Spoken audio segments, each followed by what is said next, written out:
That home where God is not being discussed is a cemetery.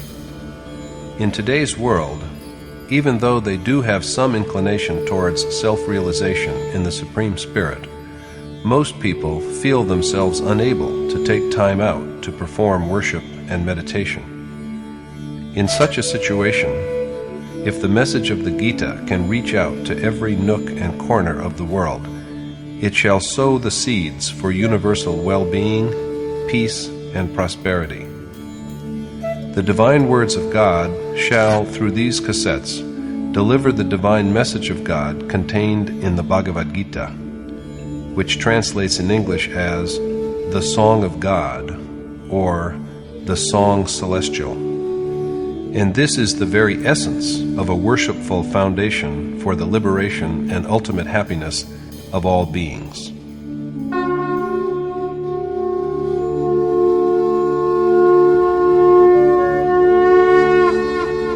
Om Shri Paramatmane Namaha.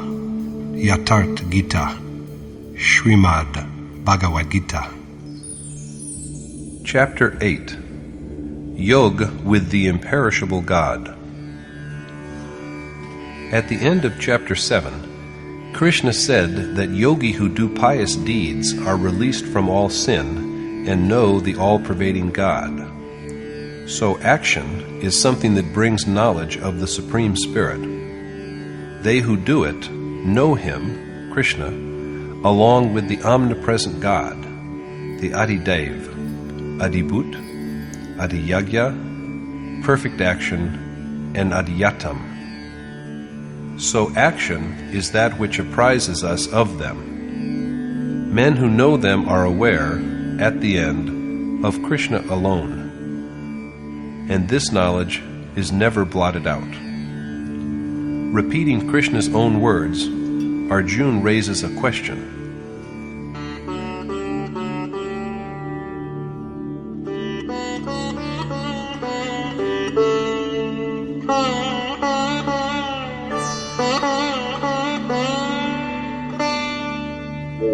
Kim tad brahma kim adhyatmam kim karma purushottama adhibhutancha kim proktam adhidaivam kimuchyate. Arjuna said, "Enlighten me, O Supreme Being, on the nature of Brahm, Adhyatam, action, Adibhut, and Adidev."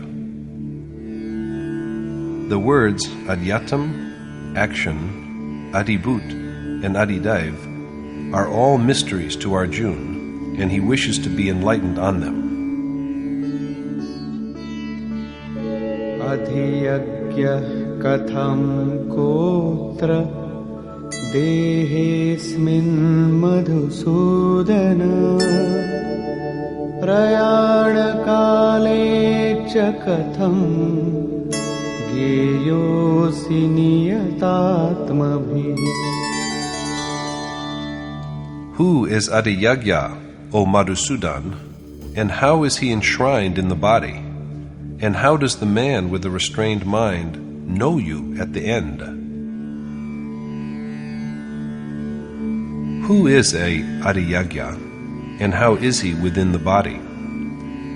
It is evident that the doer of yagya is some soul who is based in a human body. And at last, how does a man with a fully controlled mind know Krishna at the end? So there are 7 questions in all, and Krishna proceeds to answer them in that order.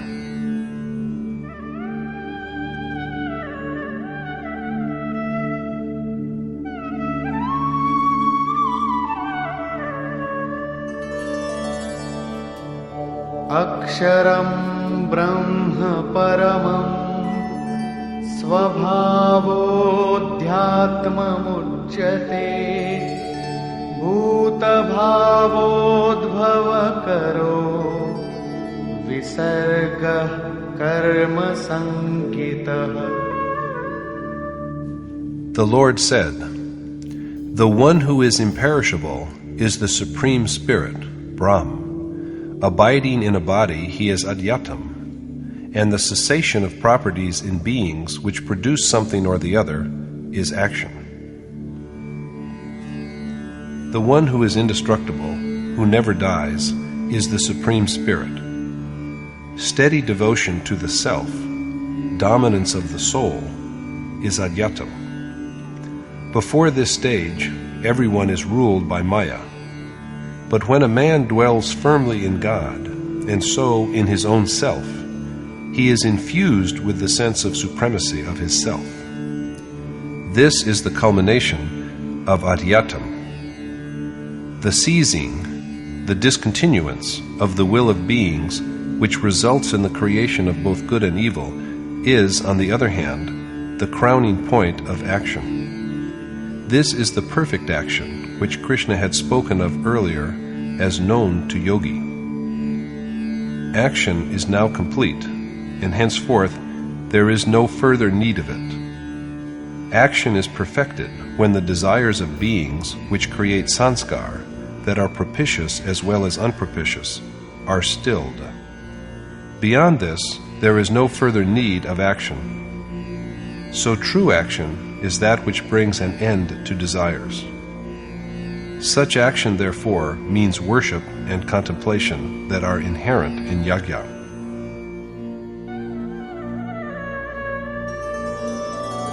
Adhibhutam ksharo bhavaha purushascha-adhidaivatam adhiyagyohamevatra dehe dehabhritam vara. Adhibhut is all that is subject to birth and death. The Supreme Spirit is Adhidaiv, and, O Arjuna, the unparalleled among men, I, Vasudev, am the Adhyagya in the body. Until the state of immortality is achieved, all the transient, destructible desires are Adhibhut, or in other words, spheres of beings. They are the source of the origin of beings. And the Supreme Spirit, who is beyond nature, is Adhidaiv, the creator of all gods, that is, righteous impulses, the divine treasure that is finally dissolved in him. Vasudev, Krishna, is Adhyagya in the human body, the performer of all yajna. Thus, God himself, dwelling as the unmanifest soul in the body, is Adhyagya. Krishna was a yogi, the enjoyer of all oblations, and all yajna are at last absorbed in him. That is the moment of realization of the Supreme Soul. 6 of Arjuna's questions have now been answered. At last, Krishna takes up the question of how he is known at the end and never forgotten thereafter.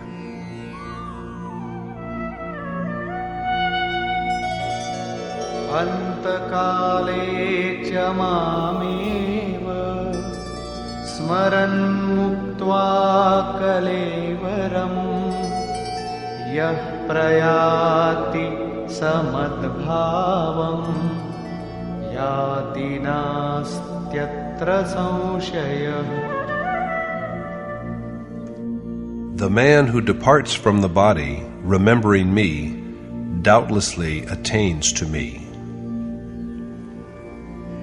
That accounts for Krishna's assertion that the man who finally, that is, when he has perfect control over his mind and when even this mind is dissolved, severs his relationship with the body and departs from it with remembrance of him, surely achieves total oneness with him. Death of the body is not the final end, for the succession of bodies continues even after death. It is only when the last crust of earned merits or demerits, sanskar, has disintegrated, and so also the restrained mind along with it, that the final end comes, and after that the soul does not have to assume a new body. But this is a process of action, and it cannot be rendered comprehensible by just words. As long as the transfer from one body to another, like a change of clothes, persists, there is no real end of the physical person.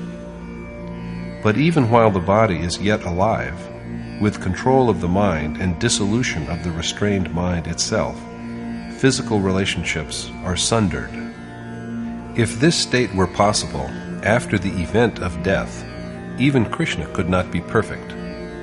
He has said that only by worship carried on through innumerable births does a sage gain identity with him. The worshipper then dwells in him, and he in the worshipper. There is then not even the least distance between them. But this achievement is made during a physical life, when the soul does not have to assume a new body. That is the real end of the physical body. This is a portrayal of real death, after which there is no rebirth. At the other end, there is physical death, which the world accepts as death, but after which the soul has to be born again. Krishna now dwells upon this.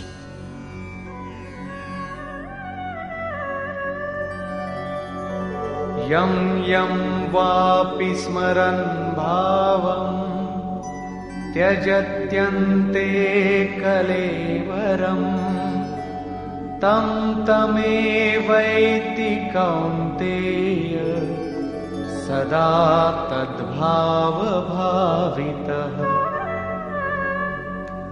A man attains, O son of Kunti, to the state with the thought of which he departs from the body, because of his constant preoccupation with that state. A man achieves what he bears in mind at the time of his death. How very easy, we may be led to assume. All that we have to do is just remember God before dying after a lifelong indulgence in pleasures. According to Krishna, however, it is not like this at all. At the moment of his death, a man can remember only that which he has thought of all his life. So what is needed is lifelong contemplation. In the absence of this, there is no remembrance at the moment of death of the ideal state which has to be achieved.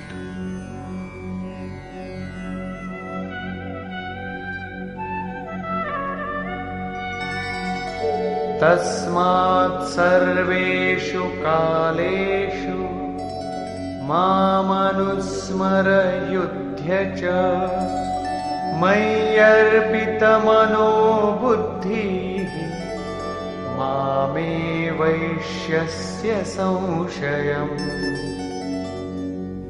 So you will doubtless realize me if, with your mind and intellect dedicated to me, you always wage war. How are uninterrupted meditation and combat accomplished simultaneously? It is perhaps the practice of warriors. One goes on shooting arrows while at the same time intoning and yelling names of deities. But the true meaning of remembrance, internal recitation of the name, is something else, and it is clarified by the Yogeshwar in the following verse.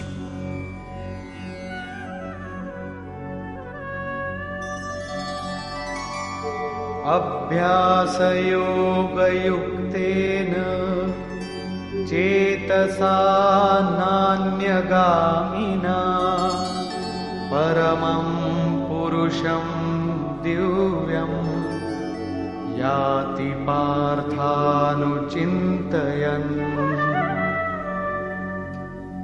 Possessed of the yoga of meditation and a restrained mind, O Parth, the man who is always absorbed in my thought attains to the sublime radiance of God.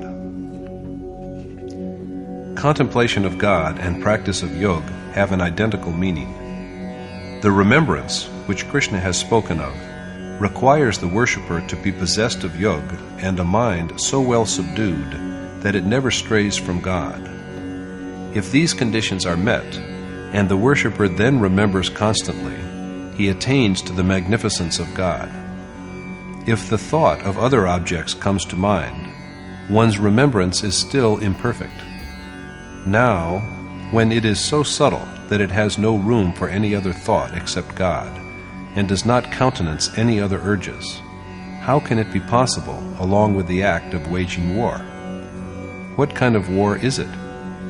When the mind is pulled back from all sides and centered on the object of worship, prompted by natural properties, feelings of attachment and anger, of love and hatred, appear as impediments in the way. We try to remember and concentrate, but these feelings agitate the mind and do their utmost to force it away from the desired memory. Overcoming these external impulses is fighting a war, and they can be destroyed only by continuous meditation. This is the war that the Gita portrays. The problem then broached is of the object of meditation, and Krishna now speaks of it.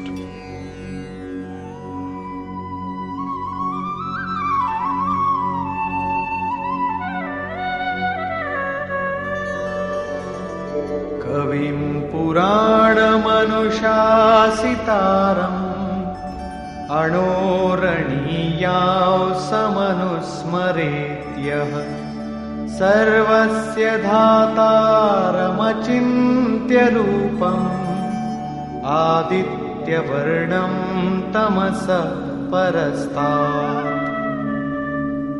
The man who remembers God is omniscient, without beginning and end, dwelling in the soul that rules all beings, the most subtle of the subtle, unmanifest, provider to all, beyond thought, imbued with the light of consciousness, and quite beyond ignorance.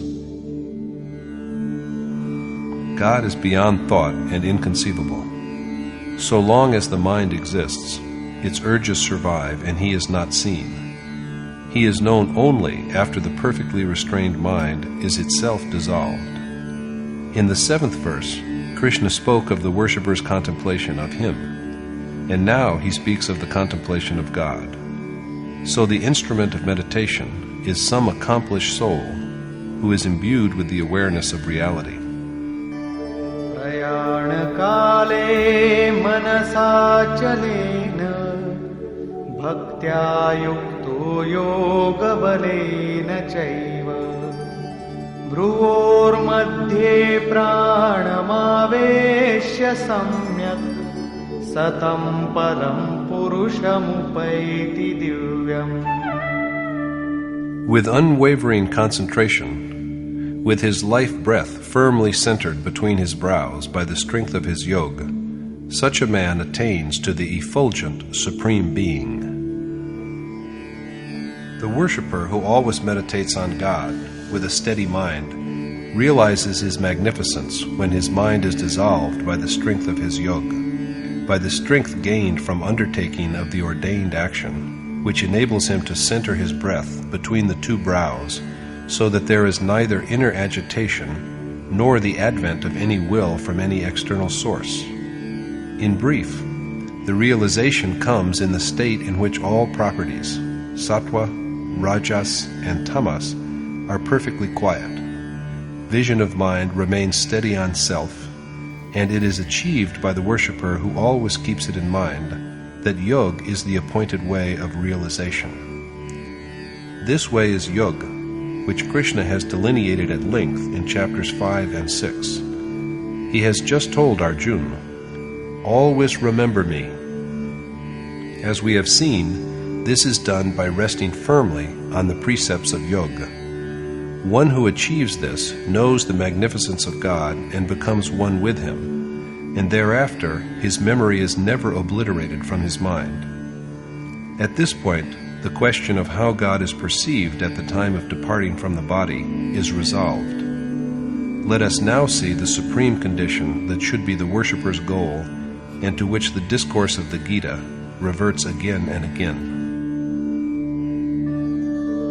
Yadaksharam vedavido vadanti vishanti yadyatayo vitaraga Yadichanto brahmacharyam charanti tatte padam sangrahena pravakshi. I shall tell you briefly of the ultimate state which knowers of the Ved call the imperishable, and which is realized by men who aspire for it, act without desire, and practice continence. As it was observed in the exposition of the 14th verse of chapter 6, continence is uninterrupted concentration on God through a rejection of all external associations from the mind, rather than a mere curbing of the sexual urge. Constant meditation is true continence, for it is this that brings about perception of God and the final absolution. Such an exercise is the restraint of not one sense, but of all senses. Men who can do this are true celibates. What Krishna is going to tell Arjuna about this discipline is therefore something that is fit to be cherished by all hearts.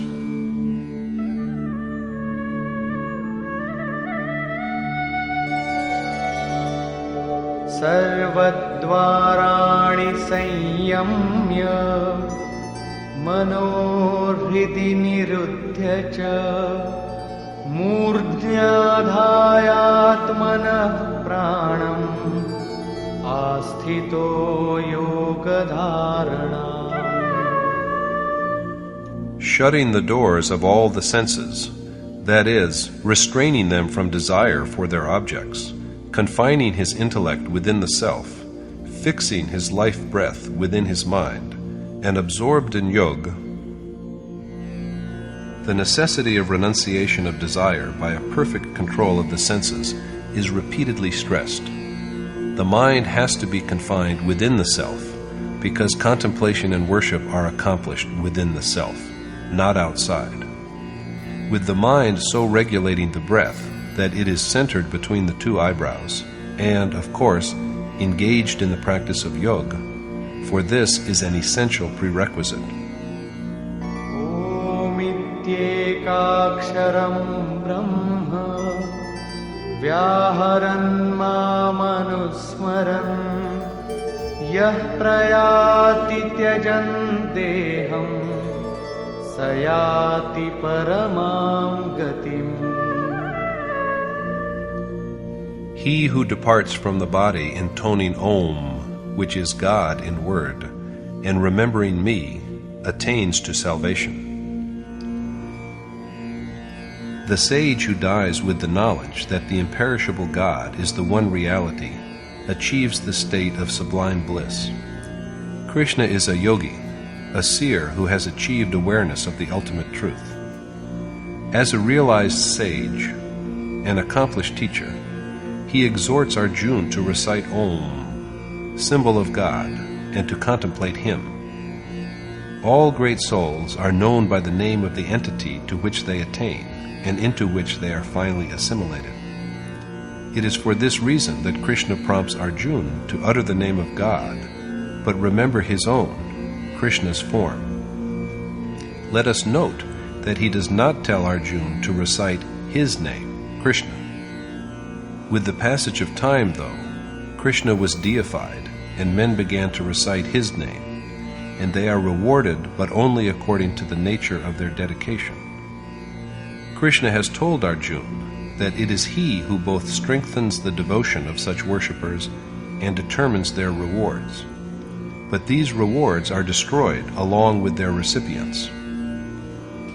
It is useful to remember how Lord Shiva, the initiator of yoga, insisted on the recitation of the syllable Ram, that signifies the omnipresent God who can be experienced only as an inner voice. Kabir is also said to have committed himself to the constant recitation of the two sounds represented by Ra and and Krishna here advocates the usefulness of Om. God is known by innumerable names, but only that name which prompts and confirms faith in the one God is worthy of constant remembrance and recitation. Worshippers are rightly cautioned by Krishna that the name they recite time and again must not be one that might incline or encourage them to believe in a multiplicity of gods and goddesses who are nothing more than a bundle of myth. Om is unique in the sense that it literally betokens that the supreme authority of God inheres in every me. So seekers must desist from wandering here and there to find Him outside themselves. The revered Maharajaji would often advise his devotees to keep in mind his form while intoning some name like Om, Ram, or Shiva, to visualize Him, and with Him before the mind's eye, to remember the identical God, the object of their worship.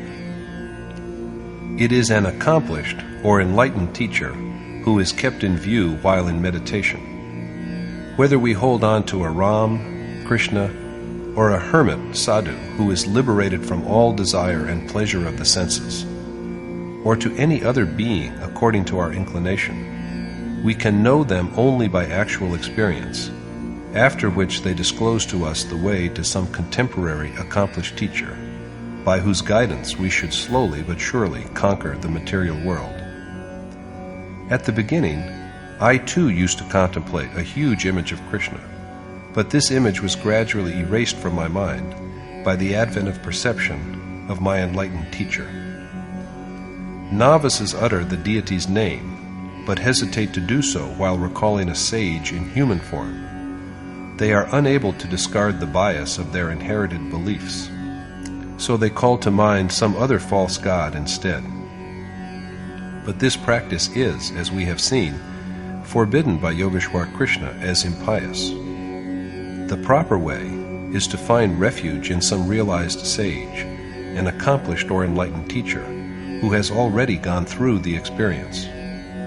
Fallacious dogmas are then destroyed, and the worshipper is enabled to set upon real action as his pious impulses and the capacity to act according to them are rendered sufficiently strong. So according to Krishna, the mind is restrained and ultimately dissolved by a simultaneous recitation of Om and remembrance of his form.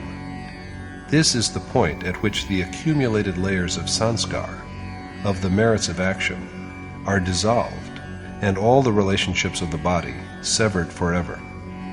A man is not rid of the body by just physical death.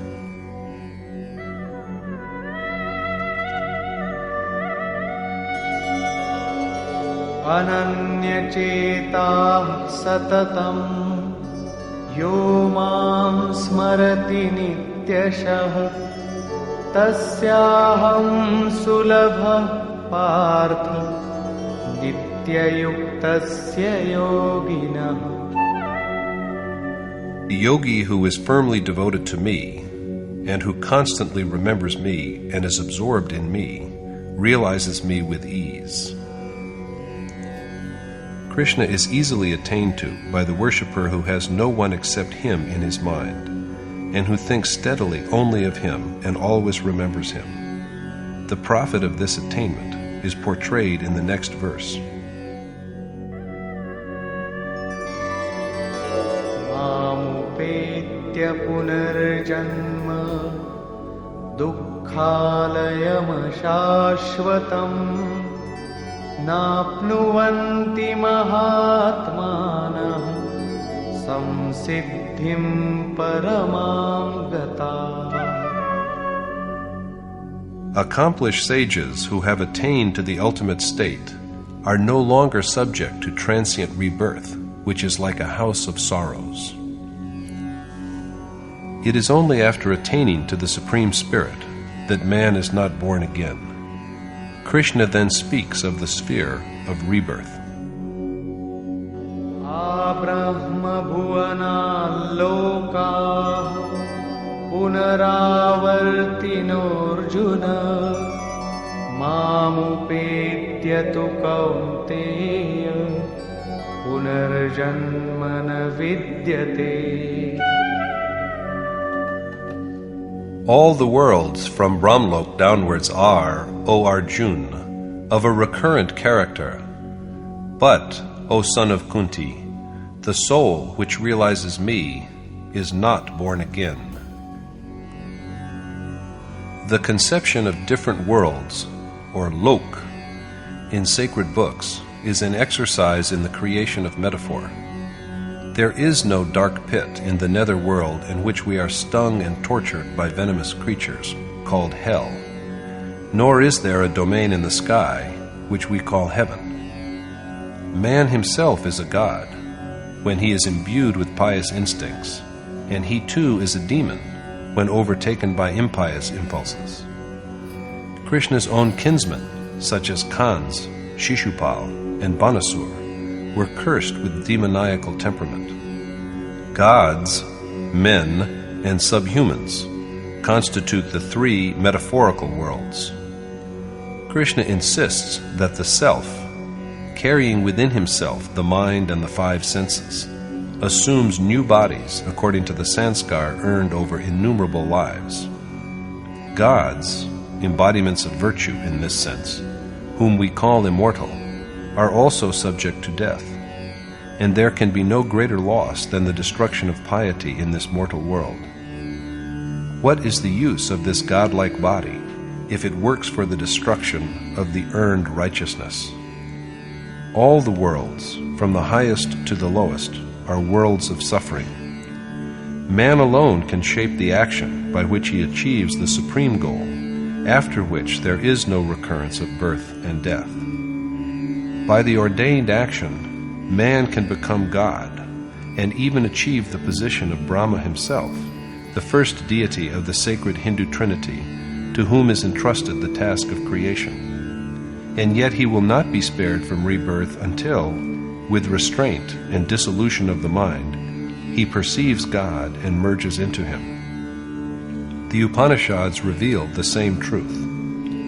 According to the Kathopanishad, the mortal human is capable of being immortal, and within this physical body and in this world itself, he can achieve direct perception of the Supreme Spirit by the destruction of all attachments of the heart. Is Brahma, creator of the world, himself mortal? Krishna said in chapter 3 that the mind of Prajapati Brahma is a mere tool, and God is manifested through him. It is such great souls who have devised yajna. But it is now revealed that even one who attains to the status of Brahma has to be reborn. After all, what does Krishna really intend to say? In truth, the sages through whom God is manifested do not have a Brahma-like mind, but they are addressed as Brahma because they teach and do good. They are not Brahma in themselves, for their mind is at last dissolved, but their mind existing in the course of worship before that stage was Brahma. This mind, consisting of ego, intellect, thought, and feeling, is truly vast and Brahma-like. But the mind of an ordinary man is not Brahma. Brahma begins to be shaped from the moment when the mind commences approaching the worshipped God. Scholars of great erudition have ascribed 4 stages to this process, which have been pointed out in chapter 3. If we recall them, they are Brahmavit, Brahmavidwar, Brahmavidvaryan, and Brahmavidwarshit. Brahmavit is the mind that is embellished with knowledge of the Supreme Spirit, Brahma Vidya. Brahmavidwar is that which has achieved excellence in such knowledge. Rather than just achieving distinction in the knowledge of God, Brahmavidwaryan is the mind that has turned into a medium for the dissemination of the knowledge and for guidance to others who wish to go along the way. Brahmavidwarisht represents that last stage in which it is flooded with consciousness of the adored God. The mind has its existence until this stage because the God who irradiates it is still removed from it. The worshipper is yet within the bounds of nature, and although in an elevated state, he is still subject to recurrent birth and death. When the mind, Brahma, dwells in celestial radiance, the whole being and its current of thought are awake and alert, but they are unconscious and inert when they are beset by spiritual ignorance. This is what has been described as brightness and darkness, or day and night.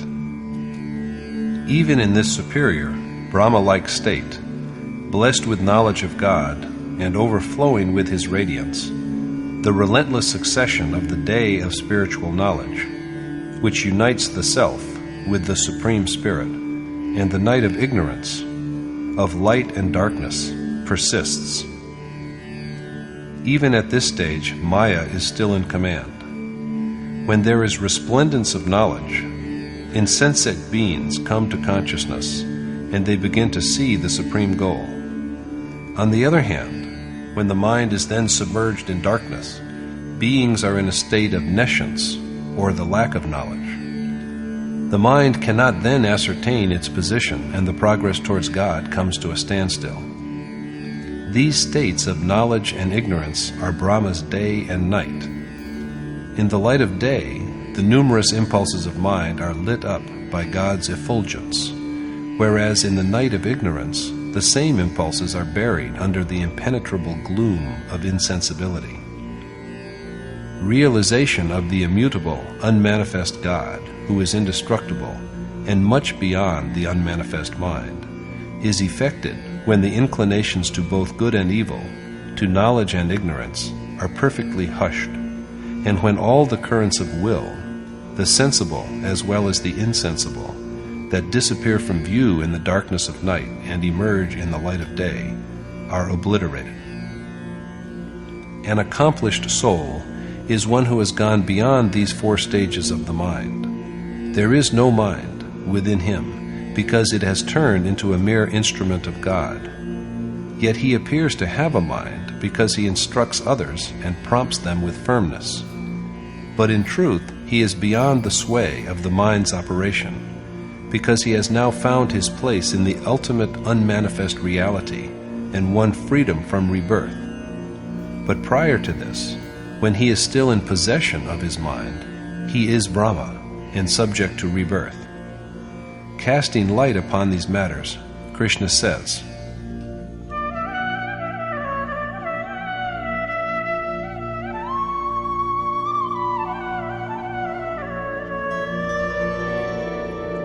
Sahasrayuga paryantam aharyad brahmano viduhu ratrim yuga sahasrantam teho ratra vido jana. Yogi who know the reality of one day of Brahma, which is of the duration of 1,000 ages, or yug, and of one night, which is also equal to 1,000 ages, know the essence of time. In the 17th verse, day and night are used as symbols of knowledge and ignorance.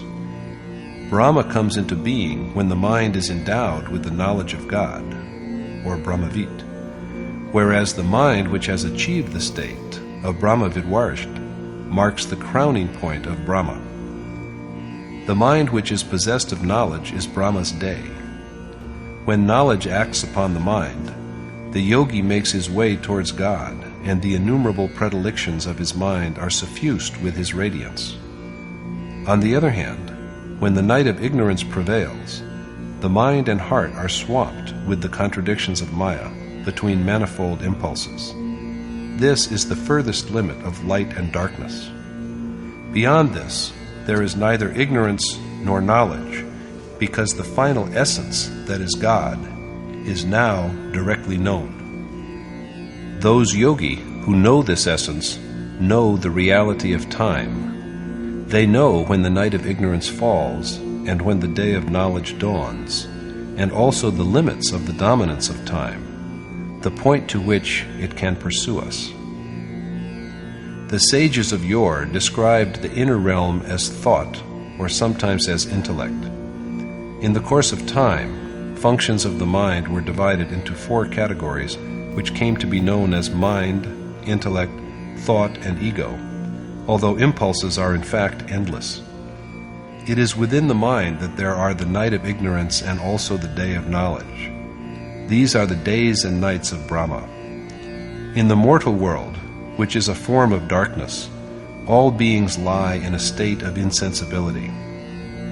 Roaming about amidst nature, their mind fails to perceive the radiant God.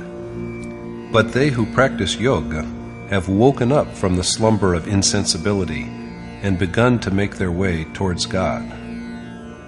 According to Goswami Tulsidas in the Ramcharitmanas, his version of the Ramayana, even the mind possessed of knowledge is degraded to the state of ignorance by evil association, but it is re-imbued with light by virtuous company. This alternation of spiritual ascendancy and decline continues till the moment of attainment. After realization of the ultimate goal, however, there are no Brahma, no mind, no night, and no day. Brahma's day and night are just metaphors. There is neither a night nor a day of 1,000 years, nor even a Brahma with 4 faces. The Brahmavit, Brahmavidwar, Brahmavidwaryan, and Brahmaviwarisht, 4 successive stages of mind, are his 4 faces, and the 4 main divisions of the mind are his 4 ages, or yug. Day and night abide in the tendencies and operations of the mind. Men who know this secret understand the mystery of time, how far it pursues us, and who can transcend it. Krishna then goes on to explain the deeds that belong to day, as also those that belong to night, what is done in the state of knowledge, and that which is done in the obscurity of ignorance.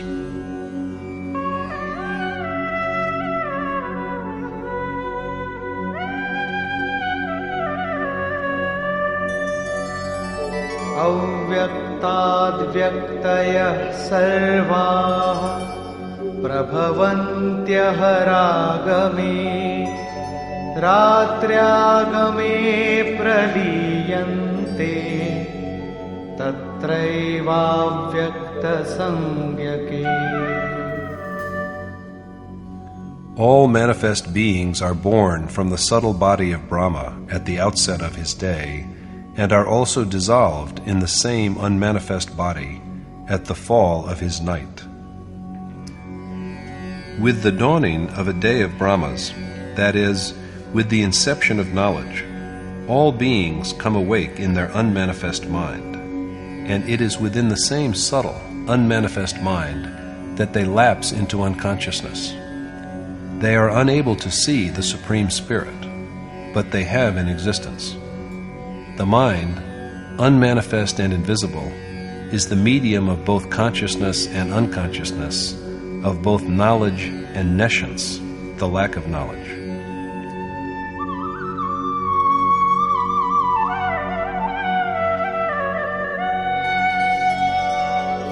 भूतग्रामः स एवायं भूत्वा भूत्वा प्रलीयते रात्र्यागमेव च Partha प्रभवत्यः रागमे. The beings who thus wake up into consciousness are compelled by nature to relapse into unconsciousness with the coming of night, and they are then, O Parth, reborn with the advent of day. As long as the mind persists, the succession of knowledge and ignorance goes on. So long as this continues, the seeker is only a worshipper rather than an accomplished sage. परस्तस्मात्तु भावोऽन्यो व्यक्तो व्यक्तात् सनातनः यः सः सर्वेषु भूतेषु नश्यत्सु न विनश्यति. But beyond the unmanifest Brahma, there is the eternal unmanifest God, who is not destroyed even after the destruction of all beings. On the one hand, the mind that is Brahma is imperceptible. It cannot be known by the senses. On the other, there is the eternal unmanifest Supreme Spirit, who is not destroyed even with the destruction of physical beings or the destruction of the invisible Brahma, mind, which gains consciousness with the arising of knowledge and sinks into unconsciousness with the setting of knowledge into the darkness of ignorance. God exists even after the destruction of inclinations of the mind, which wake up in the light of day and fall back into insensibility in the darkness of night. These upward and downward motions of the mind cease only after the attainment of God, who is the ultimate abode. With the realization of the Supreme Spirit, the mind is colored by Him and becomes what He is. This is the point when the mind is annihilated, and in its place only the eternal, unmanifest God remains.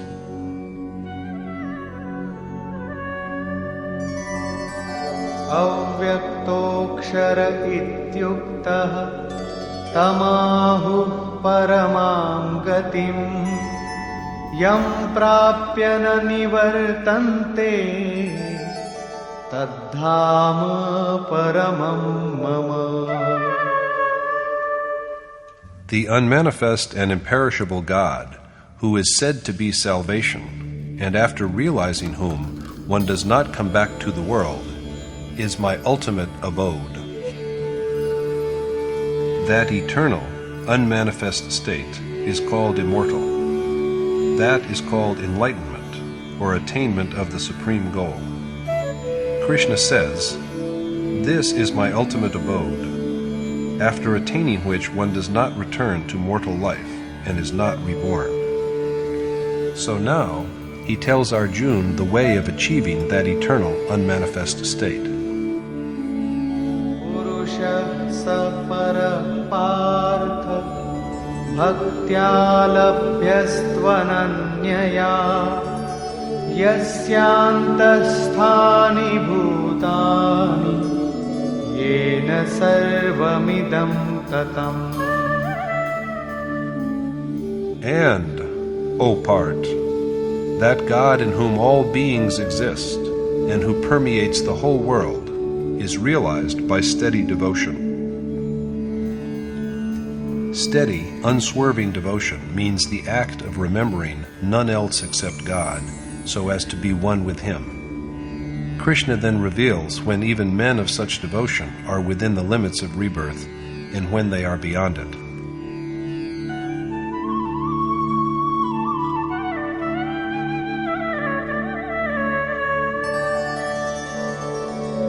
Yatra kale tvanavrittim avrittim chaiva yoginah prayata yanti tam kalam vakshami bharatarshava. And, O the best of Bharat, Arjuna, I shall now enlighten you on the ways by which, after giving up their bodies, yogi arrive at the state of birthlessness as well as of rebirth. Freedom from rebirth, as we are about to see, is achieved by those who dwell in the light of knowledge.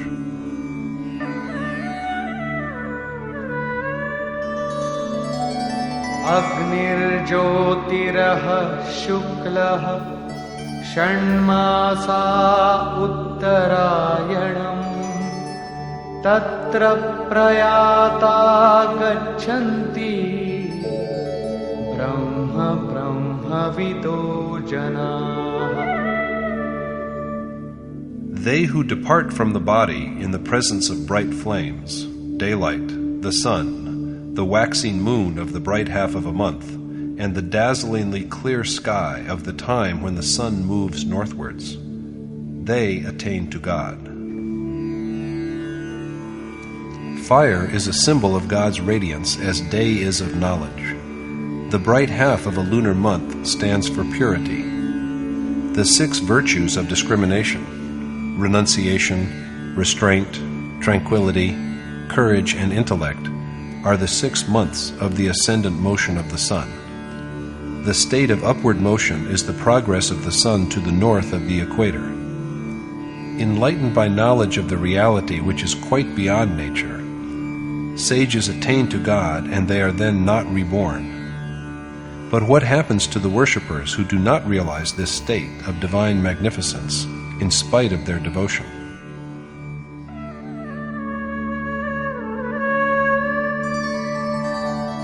Dhumo रात्रिस्तथा कृष्णः षण्मासा दक्षिणायनम् तत्र चान्द्रमसं ज्योतिः योगी प्राप्य निवर्तते.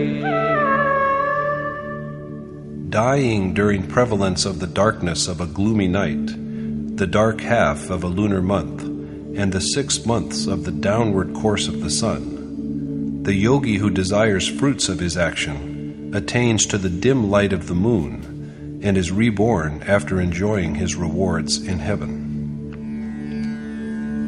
That soul is yet far removed from God, who departs from the body when the sacred fire of his yajna is smothered by smoke, when the night of ignorance prevails, when the moon is waning in the dark half of a month, when gloom prevails on all sides, and the outward-looking mind is infested with the 6 vices of passion, wrath, greed, delusion, vanity, and malice, and he is reborn.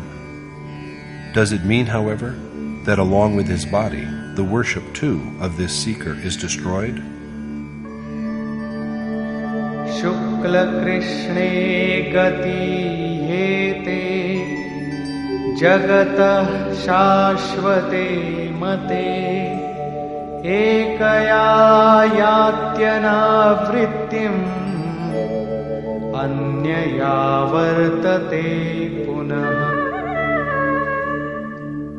The way of brightness that leads to God, and the way of darkness that takes one to the afterworld, the world of manes to which departed ancestors have gone, are the 2 eternal ways in this world. One who takes the first achieves birthlessness, whereas the treader on the second is subject to repeated birth and death. Both the ways of light and darkness, of knowledge and ignorance, have been forever. But the merits of worship are never destroyed. The one who dies in the state of knowledge and brightness achieves ultimate salvation, but the one who departs from the body in the state of ignorance and obscurity has to come back and undergo yet another birth. And this succession of one birth after another goes on until there is perfect light. Until that moment, the seeker has to carry on his worship. The problem is fully resolved at this point, and Krishna then dwells upon the means which are essential for the attainment of final liberation.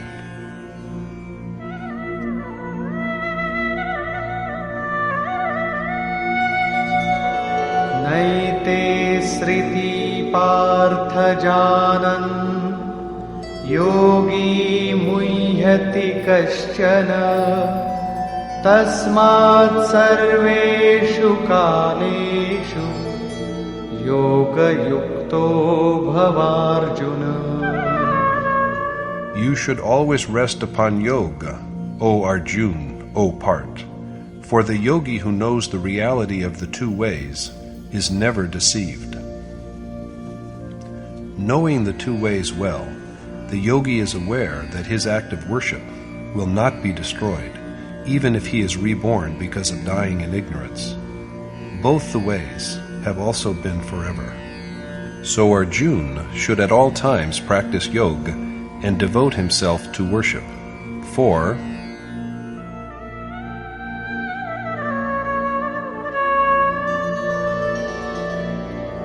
Vedeshu yajneshu tapassu chaiva daneshu yat punya phalam pradishtam atyeti tat sarvamidam viditva yogi param sthanam upaiti chatyam. knowing this secret, the yogi transcends the rewards of Vedic study, sacrificial rites, penance, and charity, and so achieves salvation. By his contemplation of God, the fruit of yajna, the yogi who comes to know the identical Supreme Spirit by direct perception, rather than by just belief or assumption, goes beyond the promised rewards and is liberated forever. This direct perception of the Supreme Spirit is named Ved, that which has been directly revealed by God Himself. So when that unmanifest essence itself is known, there remains nothing more to know. After this, even the need for Ved is therefore done away with, for the knower is now no different from him who had revealed it to their seer composers. Yagya, or the appointed task, was a necessity earlier, but once the reality is known, there remains nothing else to pray for. To subject the senses along with the mind to austerities is penance, but even that is unnecessary now. A total self-surrender in thought, speech, and action is charity, and the auspicious fruit of all these is the attainment of God. And all these are now unnecessary because the desired goal is no longer away from the seeker. The yogi who has realized God transcends the rewards of all these virtuous acts, yagya, penance, charity, and others, and achieves absolution. Conclusion. 5 main points have been elaborated in the chapter. At the beginning, made curious by problems hinted at by Krishna at the end of chapter 7, Arjuna puts forward 7 questions. He wishes to know the nature of the Supreme Spirit, Adhyatam, the perfect action, Adhidaiv, Adhibhut, and Adhiyagya, and how he, Krishna, may be so known at the end that he is never forgotten thereafter. Replying to these questions, Krishna tells him that the one who is imperishable is God. The devotion that secures realization of God is Adhyatam. It is the knowledge that brings man under the domination of self by freeing him from the supremacy of Maya.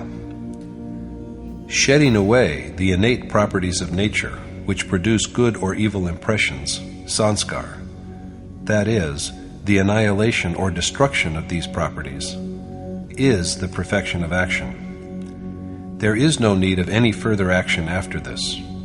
So true action is something that destroys the very source of the merits that are called sanskar. Transient, perishable desires are adhibhut. In other words, that which is destroyed is the medium for the generation of all beings. The Supreme Spirit is Adhidaiv, and in Him is dissolved the treasure of divinity. Krishna is Himself Adhiyagya in the body, for all the sacrifices of yagya are made to Him. He is the agent who effects the sacrifices, and He is also the one in whom the sacrifices are all dissolved. Adhiyagya is someone who lives within the body, not out of it. Arjuna's last question is how he, Krishna, is known at the end. Krishna tells him that men who contemplate Him alone and nothing else, and who depart from the body thinking of Him, know Him by direct perception and become one with what they have perceived. Since they have always contemplated Him, at the end also they attain to what they have borne in mind at all time. It is not that this attainment comes after physical death. If perfection were to come only after physical death, Krishna would not be immaculate. Were it so, he would not have the knowledge that is gained from the practice of spiritual discipline through a number of lives.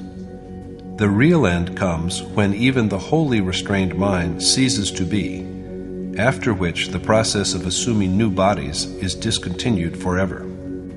The worshipper then merges into the Supreme Spirit and is not reborn thereafter.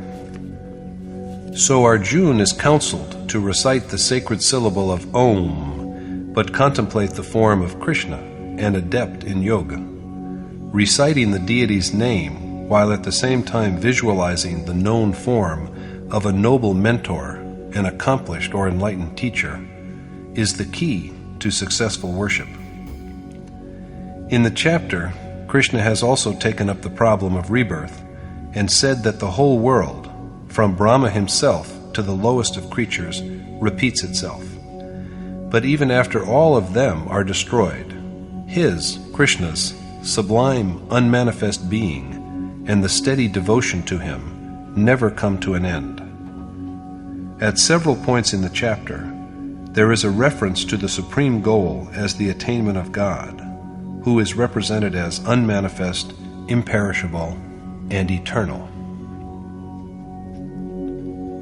Thus concludes the 8th chapter in the Upanishad of the Srimad Bhagavad Gita on the knowledge of the Supreme Spirit, the discipline of yoga, and the dialogue between Krishna and Arjuna, entitled Akshar Brahmayoga, or Yoga with the Imperishable God. Thus concludes Swami Adgadanand's exposition of the 8th chapter of the Srimad Bhagavad Gita in Yatart Gita. Hari Om Tat Sat.